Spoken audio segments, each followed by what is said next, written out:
नमस्कार दोस्तों, welcome back my YouTube channel Ruby Pal vastu tips. Har Har Mahadev. दोस्तों, आज की इस वीडियो में मैं आप लोगों को बताऊंगी कि शिवलिंग पर जल चढ़ाकर खाली लोटा घर पर क्यों नहीं लाना चाहिए।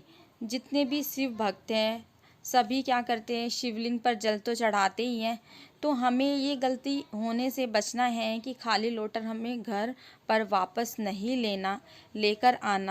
लेकर आना है। यदि आप शिवलिंग पर जल चढ़ाकर घर पर खाली लोटा लेकर आते हैं तो दोस्तों, इससे आपके घर में बहुत सारी समस्याएं उत्पन्न हो जाती है, जैसे कि घर में क्लेश होना, कलह होना, आपस में लड़ाई झगड़ा होना, घर के मेंबर छोटी छोटी बात पर एक दूसरे से लड़ाई करेंगे, दूसरे की बुराई करेंगे और घर में के सदस्यों के लोगों के बीच मन मुटाव और डिप्रेशन की समस्या भी रहती है। तो दोस्तों, मेरी आप लोगों से रिक्वेस्ट है कि ये गलती आप करने से बचें, ठीक है।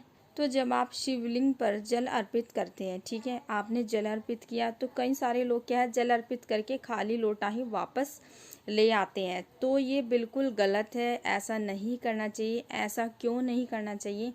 यदि आप शिवलिंग पर जल अर्पित करने के बाद खाली लोटा अपने घर लेकर आते हैं तो उसमें दोस्तों, रास्ते में पड़ने वाली निगेटिव एनर्जी आपके उस कलश में प्रवेश कर जाती है, फिर वो आपके घर में आ जाती हैं।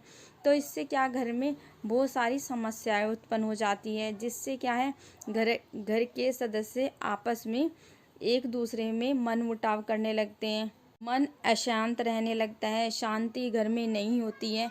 तो जब भी आप शिवलिंग पर जल चढ़ाए, ठीक है, तो आपको क्या करना है, जैसे आपने महादेव को जल अर्पित करने के बाद आपको क्या करना है, जो जलधारी से होता हुआ जल नीचे की तरफ आता है ना, तो आपको वहाँ पर अपना पात्र रख देना। जो आपके पास लोटा है तो लोटा रख देना, यदि आपके पास कटोरी है तो कटोरी रख देना। तो उसमें थोड़ा सा जल, ठीक है, जलाधारी से जब नीचे की तरफ जल आता है तो उसमें थोड़ा सा जल उस पात्र में इकट्ठा कर लेना और वो इकट्ठा करके वो जल अपने घर लेकर आना है। तो फिर आपके मन में एक सवाल आ रहा होगा कुछ मेरे भाई बहनों के कि फिर उस जल का हम क्या करें।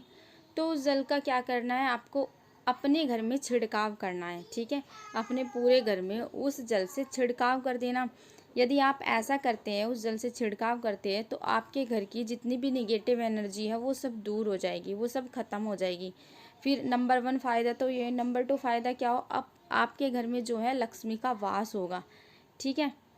नंबर तीसरा फ़ायदा ये है कि आपके घर में बरकत होने लगेगी, आपकी आर्थिक स्थिति में सुधार होने लगेगा। यदि आपकी आर्थिक स्थिति ठीक नहीं चल रही तो आपकी आर्थिक स्थिति अच्छी चलने लगेगी।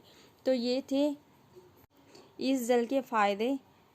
तो दोस्तों, आपको हमेशा ध्यान रखना है, जब भी आप शिव मंदिर से आए तो आप कभी भी खाली लोटा ना लेकर आए, उसमें कुछ जल भरकर ज़रूर लाए। भले ही आप एक बूंद लाए, ठीक है, लेकिन आपको लाना ज़रूर है। तो ये थी मेरी छोटी सी जानकारी। आशा करती हूँ मेरे द्वारा दी गई ये जानकारी आप लोगों को समझ में आई होगी।